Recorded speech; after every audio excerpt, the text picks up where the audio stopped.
One. Jim, Joyce, a different week, a different background and setting for you. Yep, I'm in lovely South Boston, the right. neighborhood of many an Irish immigrant for many years. I'm at the Health Beacon headquarters for the U.S. How are you? Awesome. Good. I'm in the Your Coach headquarters / DTX podcast studio / kitchen. Yeah, I like the setup. Looking good. I haven't used this in a while, but I just did a recording for the podcast that I'm cheating on you with, which is the DTX podcast. Yeah. So I figured I'd stick around here and show that I am a professional, even though this is meticulously unproduced. Yeah, I just listened to it. I listened to Kuldeep. It's come. I love it. The series, I think, is coming together really, really well. It's kind of a must listen, as I've said on podcasts for our millions of listeners. I'll give you a hint. There's a lot more listeners to the other podcast. but yeah, I don't know why. I don't know why. Yeah, it's properly produced and marketed and distributed. Fair point. So, maybe just a quick comment. We used to kind of start this with like a funding round of something, right? And I don't know. I don't keep track of it at all anymore, and I just kind of focused on execution and other things. Yeah, I think there's two things. It's like the stage our companies are at. Like my company's so busy, so the actual like kind of motions of like your company. And then the other thing is like the whole conference circuit and the amount of time we spend with other colleagues is a bit stunted still, even though we've been in a lot of events. Yeah, it just is like it's almost too much to digest at one time, so I think that's what's going on. Plus, I think we always give a shout out to Matthew and Jess. The health tech deals is where it's at. Nobody, I think you said it to me another time, like nobody's looking at Jim and I to give a update on funding. So with that, I think this is our last episode in season 10. This is 10-10 wins. We did it. We did it. We're gonna let our guest in, and we're gonna ask him a crazy ass question now. So hold on. So I'm gonna let in Ameya Phadke. Ameya and I met, I want to say, through Jonas at Kaia, maybe, right, Ameya? We're just talking how we met. I think it's through Jonas, if I'm not mistaken. Maybe not. I don't know. I thought it might have been Startup Health. Maybe. And then we kind of found the common. I mean, there's many common paths, right? Yeah. A digital innovator in pharma. So that's your one line entrance. But Jim, Ameya, Jim, you guys are both in Beantown, actually. So you can. Oh, interesting. Nice. Yeah. Is the sound quality okay, by the way? My other headphone was starting to sound pretty awful. So this is a spare. So let's see if this one actually... It's clear. It's clear. It's clear. It's fantastic. It's clear enough for a meticulously unproduced show. So it's good enough. Don't hedge a compliment there. It's clear. That's great. No worries. Jim, nice to meet you. What part of town are you in? I'm in South Boston. I was just telling our listeners. Where are you, Cambridge? So I'm in our office in downtown Boston, so right in Financial District. Yep. Okay, not too far. Welcome. Before we go into the geographic matching of beers or something for later, Ameya, welcome to the shot. I know you and I have been actually, even though meticulously unproduced, we've been talking about you being on for a bit. You are the closer of season 10. So this is 10-10. Oh, man. 10-10 wins. So, no pressure. It's a big lift. I'll do my best. For the millions of listeners and watchers, tell them all who Ameya is. Give us a little juicy stuff. Your background, professional. Yeah, I don't know how juicy it is, but I'll do my best. So I like to describe myself as someone who is hopefully helping a pharma company, which I'll talk about a little bit, enter kind of this new phase of medicine where people are looking beyond just molecules and biologics to treat medications. People are actually seriously considering how we can leverage behavior to actually treat chronic conditions. And so in that role, so my actual title is, I head up our non-pharmacological solutions work. But again, I know we can certainly talk about this because there's a lot of really interesting innovation models out there. But my view is it's another class of treatments, and so my goal is hopefully to help the company really prep for this emerging new class of treatments. With that, I will have to give you kind of the obligatory disclaimer that I will talk about some of the work we're doing. Yeah, this, being in pharma. But obviously, the opinions that I express are my own and may not necessarily reflect those of my employer. 100%. I don't think we've had that in 100 and something episodes. Really? I love it. No, you know what? We because we're meticulously unproduced, we're not gonna cut it out. But I love it. But you told us. I tell my wife regularly that my opinions that I express are not often my own as well. Yeah, well, yeah. They're Eugene's. You throw me under the bus all the time. I know it. It was a received opinion. It was a received. Emmy, it wasn't me. Emmy, it wasn't me. But we'll stay in safe zone here. So no worries. It's all good. Ameya, so you told us what you do now. But rewind back. What got you to where you are now, right? So this is totally planned. I looked at, it was something that I really artfully, crafted. And we all know that's a complete load of, because we know that's a complete load of whatever. No, I mean, I think like pretty much every person that you speak to in this industry, I think there are a bunch of kind of serendipitous moves, which, I call them happy accidents that just ended up working out well. So I actually started out as a scientist, did a Ph.D. in bioengineering, spent a lot of time, first gig in industry was with a large med tech company, spent a lot of time working on things like glucose biosensors and continuous glucose monitoring. And that's kind of where I actually got really interested, not just in the technical side, but, hey, there's, a whole human aspect of, will people use these things? How do you turn these from scientific concepts into, a real product, a real business? And right around then, I also realized I think I enjoyed the commercial side a lot more. I just, I think it gave a lot more freedom in terms of creativity, and especially in kind of health tech, this was back in 2012. It was really, not anywhere near kind of what it is today. Spent a lot of time in genomics, really helping the company think about a genomic strategy. Had a crash course in digital health, and so I thought that was really interesting because it was. I was, blessed to be in a group that had people that had both the technical, but also kind of a strategy and consulting background.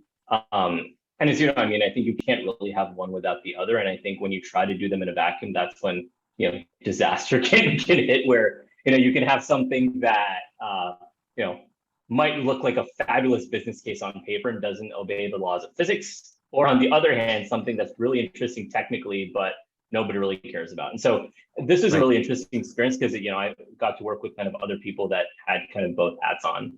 Then spent several years at an earlier stage company called Seven Bridges, where we really thinking about the market strategy and how to kind of monetize. And again, genomics was really big back then, and a very different stage. But what I also noticed, we did a lot of work with pharma, and I started to notice some patterns. Some good, some not so good in terms of how pharma companies tend to engage tech companies.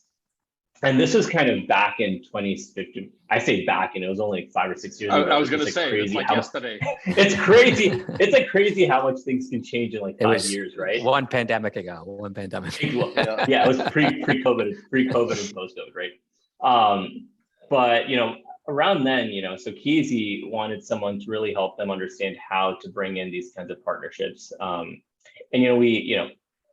I think we had a bit of a freedom to do a bit of a contrarian approach. And so I've been doing that for about 5 years, started out in kind of business development, and then grew a little bit more to also own a little bit of the strategy as well. So it's been a fun and crazy ride, I'll tell you that. Right. And what's your take right now? Just more broadly, having that window, like, what do you broadly think about the digital health sector right now? Like, what are you seeing? How are you feeling? Oh, stock market is doing fantastically well, isn't it? No, it's, I think, the pandemic was kind of a weird world, right? Where in some cases, what companies were valued at kind of just broke away from just good old-fashioned fundamentals, and I think we're starting to see a return to that. But the problems that they solve haven't gone away, right? And so the problems that they solve, both from kind of a patient viewpoint as well as from even from a health system, health economics viewpoint, those haven't really changed, right? And so I suspect, the companies that are actually mission focused and hopefully are run well will, I think we'll make it through this period. I think the companies who, there are companies out there where, the reality is their real product is their stock. And I think those are the ones that may run into a little bit of a sticky situation. But I think we're in a vertical where the problems don't go away. In some cases, they get even worse. And so, I'm optimistic. So, first of all, I want to, you said something very quickly, kind of just breezed over, that you did like a digital health crash course. That was basically, that wasn't really, it was. Aren't you living that life? Yeah, well, yeah. I mean, the whole world. This is, COVID was a digital crash course for some of the places. No, this was really the company had wanted to do a little bit of work in digital health, and so they said, "Hey, you don't seem like you know anything about digital health. Figure it out." And so, that was, I think, in my view, I think the hope and the goal is for the word digital to eventually disappear. So like we don't say e-commerce anymore; we just say commerce. And I like to tell people, my hope and goal is, when we think of things like digital therapeutics, the digital part just goes away and they're just considered therapeutics. You mean you don't use the word cyber commerce? No. It's always fun to look back at words and say, oh man, we actually used to say that stuff. Yeah. But yeah, I mean, but Eugene's career is so, his communications career is so based around digital health. Eugene, what do you think? I'm happy to drop digital.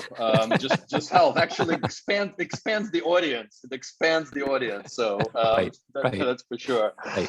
But just sort of it's been 2.5-ish years since I left big pharma. I honestly still I actually feel like it was a lot. I don't know if it was a lot less or more. I don't know what to feel, but I feel like it was a life. Knowing you is it feels like a lifetime ago. I mean, definitely. Like I just I feel invigorated. You've done a lot. That's one. You've done a lot. Yeah. But anyway, the reason I'm bringing this up is obviously I'm still in touch with many of the old colleagues. Within them, Ameya, you and I chat all the time, right? And many others. Yep. I do feel that. I think we're dropping the fact that we can't say COVID anymore on this show, right? I know I try to do the whole C thing, but anyway.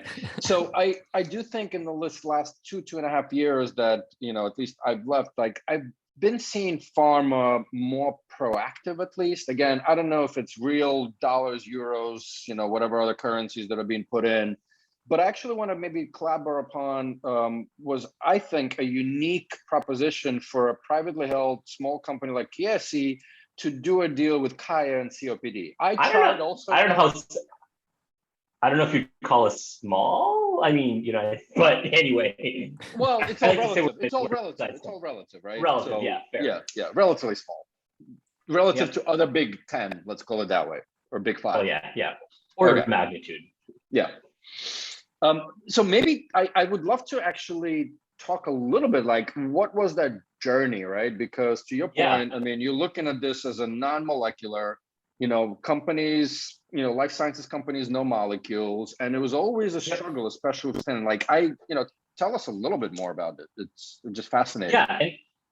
I think so, and that was, I mean, it was an initiative that was and is still very kind of near and dear to my heart. I mean, I've become good friends to a number of the folks at Kaia through the process, and so if you fast forward to a few years ago, or not fast forward, sorry, rewind to a few years ago, when at that point, a lot of times digital in pharma was essentially synonymous with putting a connected device on some kind of medication delivery mechanism, right? Whether it's an injection pen, an inhaler, if you're in respiratory, whatever. It was measuring medication adherence. And that took a huge amount of focus of the pharma industry. At the same time, one of the things that we did on our end was, yes, certainly that is a tough nut to crack.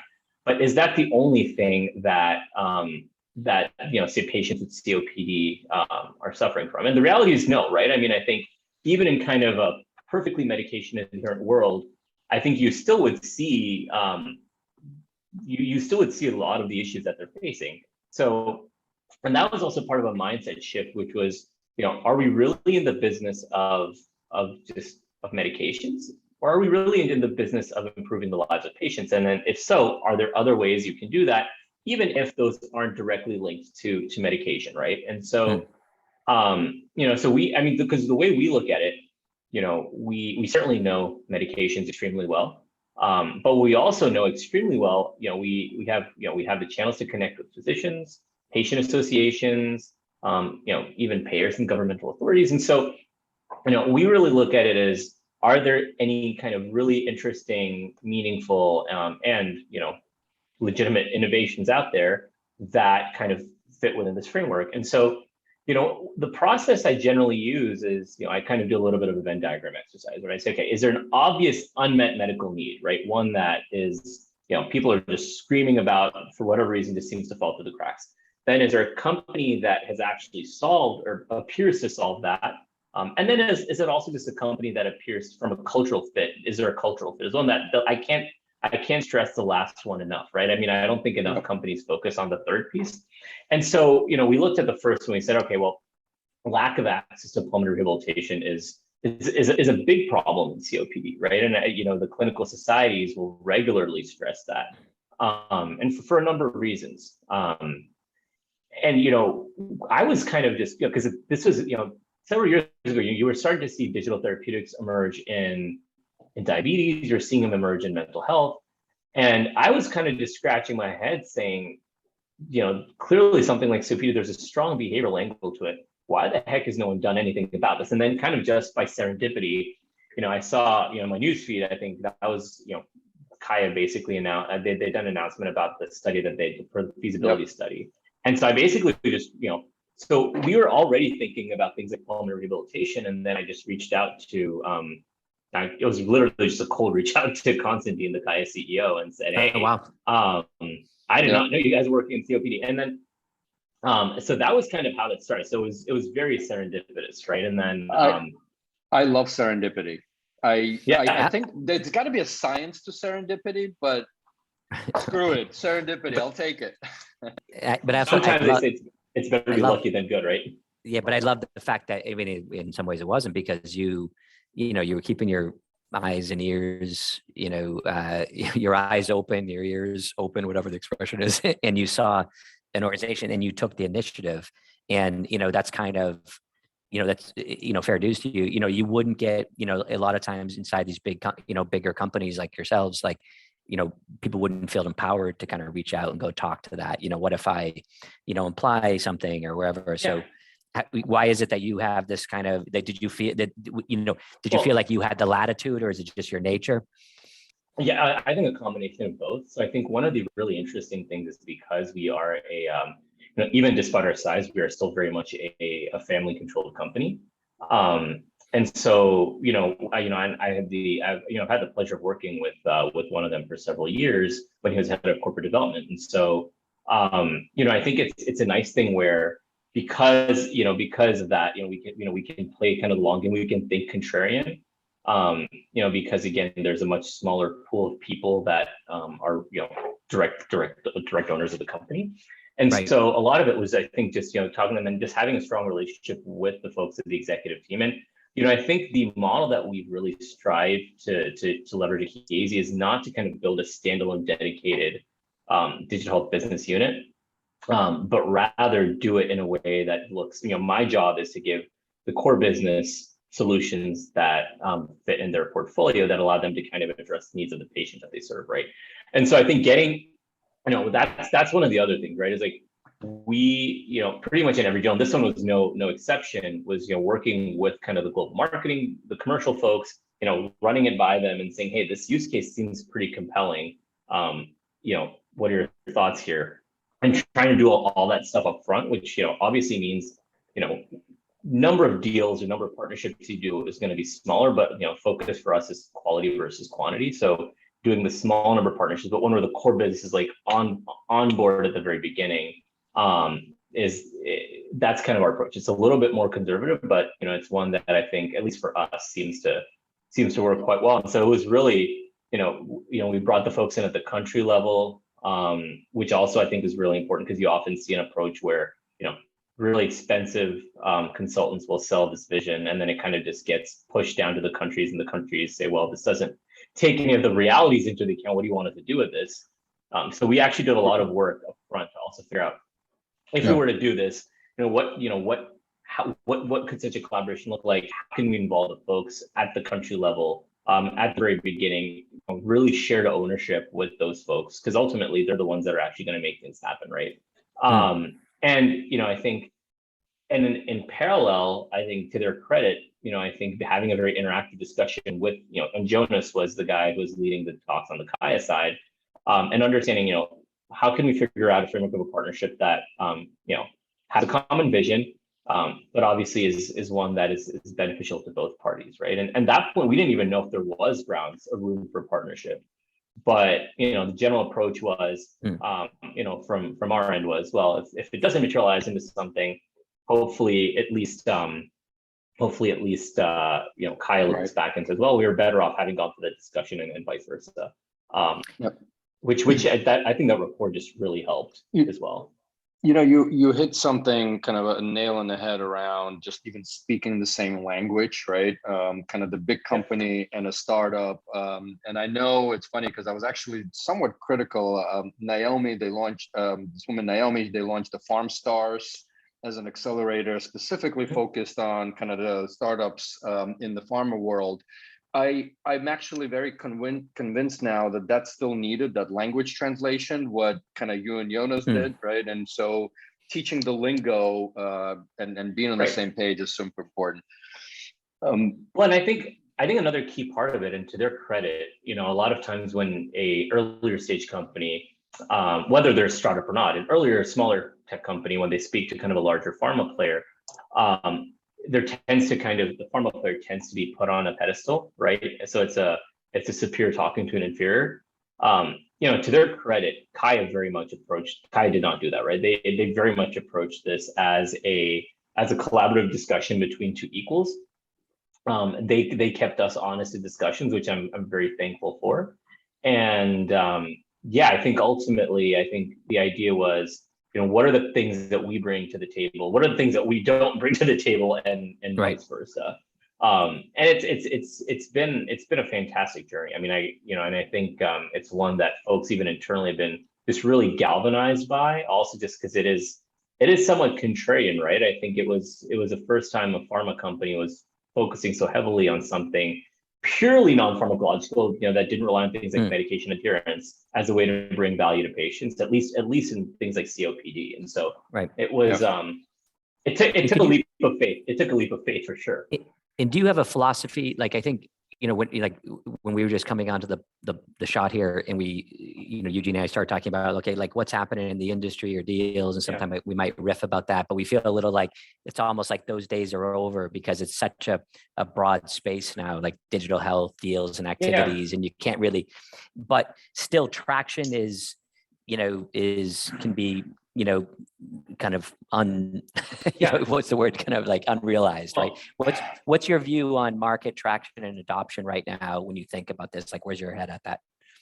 Yeah, well, so I think, and this is kind of been a gradual progression, right? So I think looking back a few years ago, when you look at some of the deals that some of the Japanese pharma players did with digital therapeutics, those in my mind, where that was the catalyst, right? Because that was the first, those deals were structured not like, company building an app for a pharma company, right? But rather they were structured as therapeutic asset deals.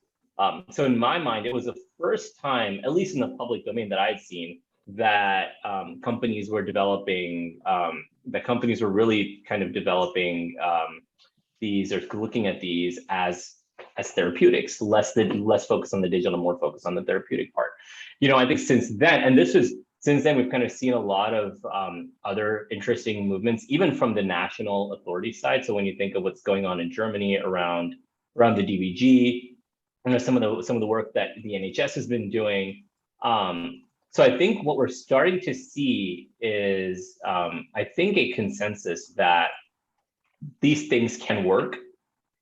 Now it's more about how do you actually operationalize them into the routine kind of care system, right? And obviously, I think certain places are better about that than others. But in my mind, I think it's because 5-6 years ago, when you thought like the concept of digital therapeutics, software could create kind of measurable improvements in health or behavior change, was still very out there, right?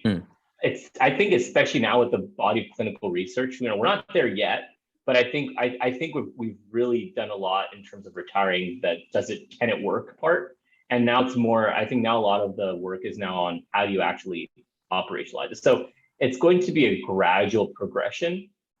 But I mean, in my mind, I see as these behavioral treatments as kind of the next class of treatments, right? You had small molecules and biologics and cell therapies, and now you have behavioral treatments. You're just going after therapeutic modalities that we just haven't been able to in a scalable way until now. So it's, is it moving as fast as anyone would like? No, it never does, right? But I think the conversations are shifting in a positive way where people are really thinking about the minutia that maybe a few years ago people hadn't bothered thinking about.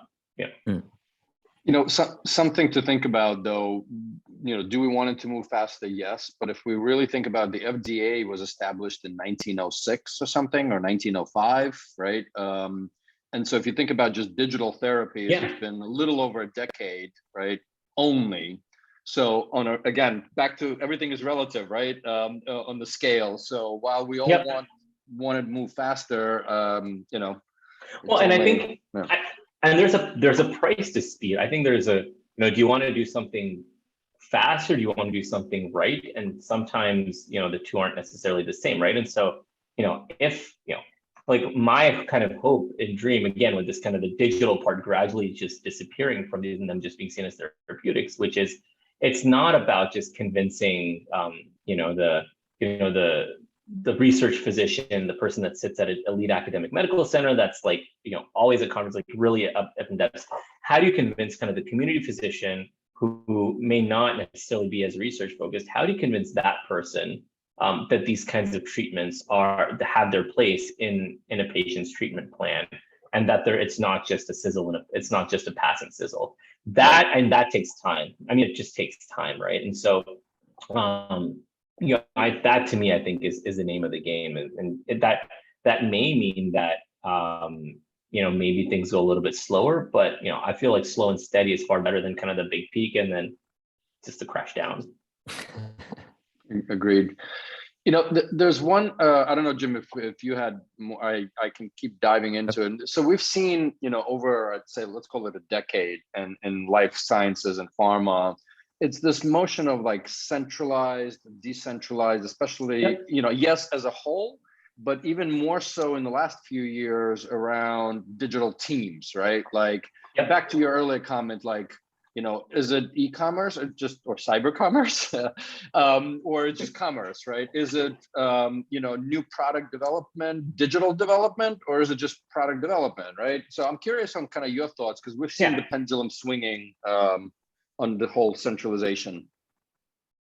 So it's interesting. I mean, I don't think it has to be an either or. I think, I've seen, I think there can be a place for kind of both these. I think you just have to be very clear about what you as a company want to achieve with whatever team structure you're doing, right? So just example, if the goal is to kind of be a little bit more exploratory, maybe the centralized sequestered model works a little bit better.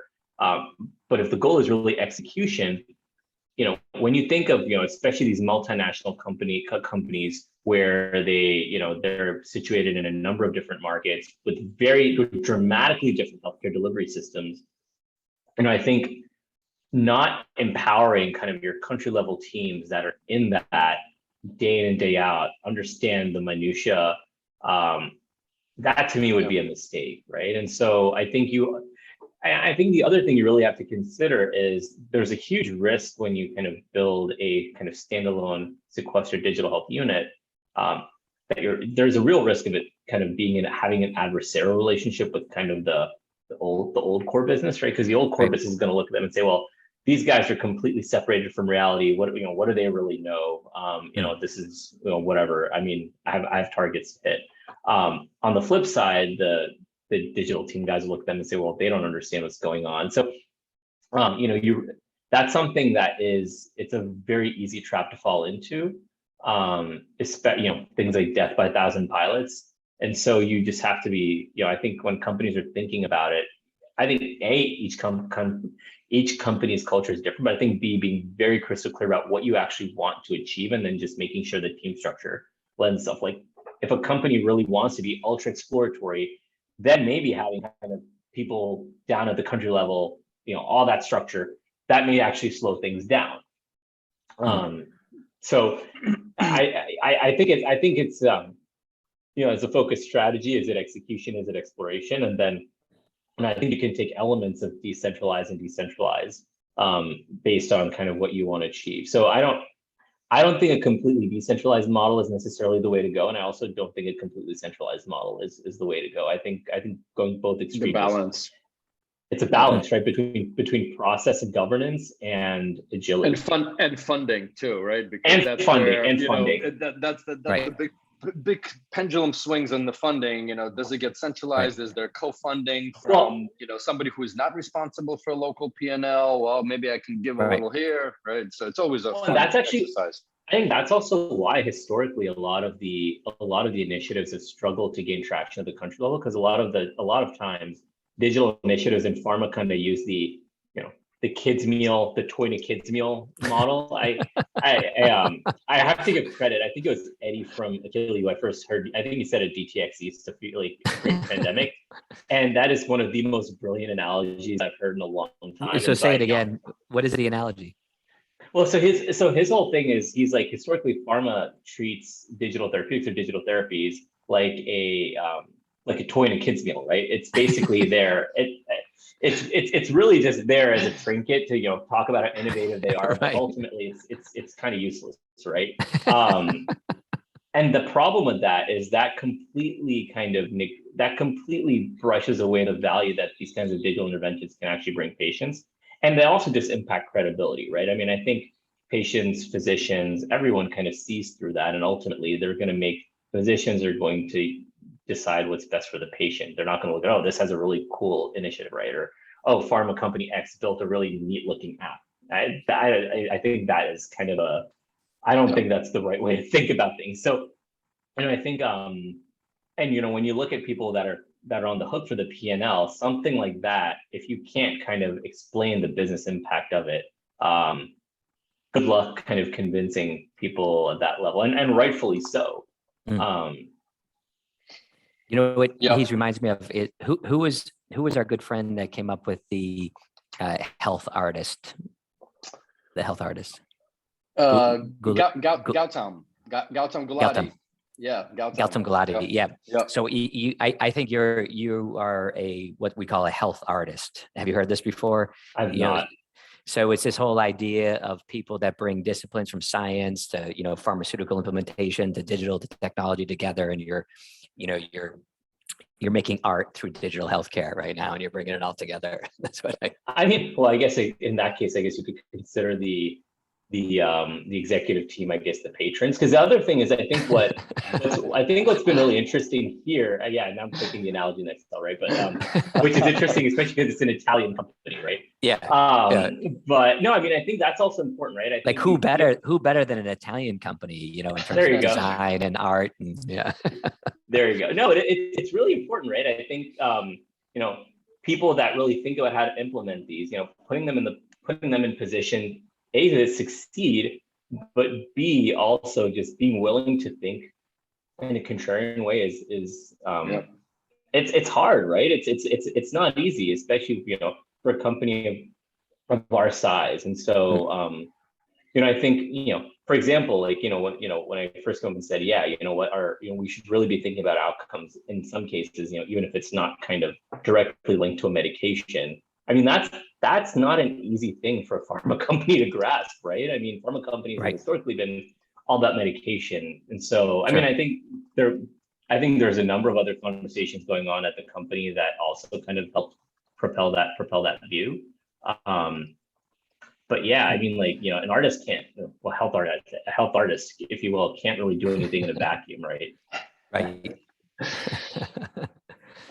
Listen, Mr. Jim Joyce, I think this is like a perfect segue to your question of, you know, what would an artist say or whatever, but however you structure it, you're the man. So you're heading out of Little Italy in downtown Boston, you know, after a nice lunch, and you're walking into Faneuil Hall, and it's a sunny summer day, and you see a young digital health kind of apprentice that you had met before earlier at some kind of startup health pitch event, you know, was referred to you and by Eugene, and he looks at you and he says, I got to talk to you. I have to talk to you. I'm starting up a new digital healthcare company, and I'm going to be working with the pharmaceutical industry. And I think it's the next biggest thing that can ever happen. And like you, I'm a scientist by background. And what advice would you give to that young entrepreneur in Faneuil Hall?